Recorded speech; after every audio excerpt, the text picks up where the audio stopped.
Salut à tous, ravi de vous retrouver sur canalturf.com pour évoquer le programme dominical de ce 24 avril. Un quintet plus qui aura pour cadre l'hippodrome de Chantilly, 1900 mètres à parcourir sur le sable pour les 3 ans alignés au départ de cette compétition. J'ai placé en tête le 14 Falcao Negro au départ de son premier handicap, présenté par Mickaël Desangles.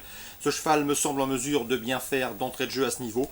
Je poserai le 11 Penjac et le numéro 9 Bonnet Breton. Ces 3 chevaux se connaissent. Ils ont respectivement été affichés 3e, 1er et 2e fin janvier sur ce même tracé cantilien.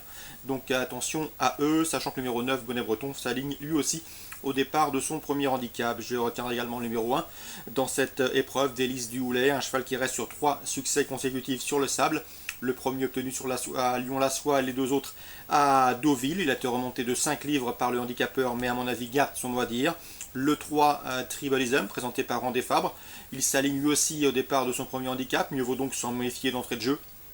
J'ai également retenu le 8 Mitch, le 10 Stéréo et le numéro 5 Kenfei qui ont été affichés dans cet ordre, 3e, 2e et 1er, lors d'un handicap disputé à Deauville le 9 janvier, sachant que le numéro 8 Mitch effectue ici une course de rentrée, mais il me semble en mesure de venir brouiller les cartes. En canon partant, on citera le numéro 2, Gardol City. Résumé chiffré pour ce quintet cantilien. Le 14, le 11, le 9, devant le 1, le 3, le 8. Ensuite le 10 et le 5, je répète. 14, 11, 9, As, 3, 8, 10 et 5. Dans le prix Finlande, une Listed Race qui sera l'un des temps forts de ce programme dominical. J'aime beaucoup le 401 Gemayel qui effectue certes une rentrée, mais elle a de la qualité. Elle n'a pas été revue depuis une 2e place dans le prix des réservoirs, un groupe 3 disputé courant octobre. Elle est engagée dans la poule d'essai, dans le prix Saint-Alary, dans le prix Diane, et me semble en mesure de faire l'arrivée d'entrée de jeu. On lui posera le 402 Qatar Power, 2e du prix La Camargo, remporté par la Cressonnière estimée par Jean-Claude Rouget. La ligne est bonne. Suite à cette 3e place dans la liste de prix La Camargo, ce 402 Qatar Power doit également bien faire dans ce lot. À Pontchâteau, Réunion 2, dans la 2e, j'aime beaucoup. En tout cas, son entraîneur l'aime beaucoup, c'est le 213 Cœur de Miennet. Il y aura une cote d'outsider sur ses chances et pourtant l'entraîneur est loin d'être négatif. C'est Claude-Marie Fougère, installé en Bretagne. Il effectuera une centaine de kilomètres pour rejoindre l'hippodrome de Pontchâteau. Il ne serait pas surpris de faire l'arrivée de cette course. Le cheval fait face à un bel engagement. Il a été gêné par l'état du terrain dernièrement à l'Oudéac. Il faut le racheter. Donc avis aux amateurs d'outsider a priori valable pour une place sur le podium à belle cote, le 213. Concernant toujours l'hippodrome de Pontchâteau, dans la 8e, attention 804 Balle Magique, elle n'est pas à conseiller au cardiaque et pourtant elle est en retard de gain, c'est ce que m'a confié Aurélien David, son entraîneur. Elle vient de s'imposer très facilement sur l'hippodrome de Cordemais, tête et corde. Elle reste très compliquée, très délicate, mais la qualité ne lui fait pas défaut.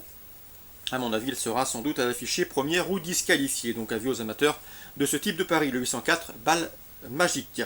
Enfin, dans la 9e, j'aime beaucoup le 904 Ulstein, qui compte déjà 12 victoires en 38 courses courues.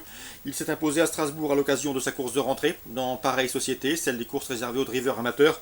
Et à mon avis, il ne devrait pas s'arrêter en si bon chemin. Donc le 213, information spéculative fournie par son entraîneur Claude-Marie Fougère. Le 804, si elle est sage, c'est très bien. Et le 904 Ulstein, un bon point d'appui. Concernant Durtal en Réunion 3, Durtal qui sera support de Réunion Premium. Des coups de cœur, le 102 King Arch qui devrait confirmer, au dire d'Alain Coetil, son succès obtenu pour sa rentrée à Sénon le mois dernier. Le 602 Aeros, présenté également par Alain Coetil, qui a également gagné pour sa rentrée à Saint-Brieuc. Le lot à sa portée, il devrait pouvoir répéter. Et le 701 Belle Côte, elle effectue une rentrée, mais la jument a déjà du travail et le lot n'a rien d'extraordinaire. Donc elle, qui avait bien gagné à Saint-Brieuc courant novembre, doit pouvoir faire l'arrivée dans ce lot 102, 602 et 701. Ça c'est pour Réunion 3, Durtal. Je termine avec Paris, Réunion 4. De bons bruits circulent sur le 109 Orman Gate, une pouliche de 2 ans qui a priori travaille aussi bien que notre sage, également entraîné par Philippe Decouze et qui a gagné à l'occasion de ses premiers pas publics le 6 avril sur l'hippodrome de Chantilly. Donc attention à ce 109 Orman Gate qui doit pouvoir très bien faire d'emblée, une pouliche de 2 ans présentée par l'efficace et sympathique Philippe Decouze. Voilà pour les infos de ce dimanche 24 avril, très bon jeu à tous, rendez-vous désormais mardi pour une nouvelle émission.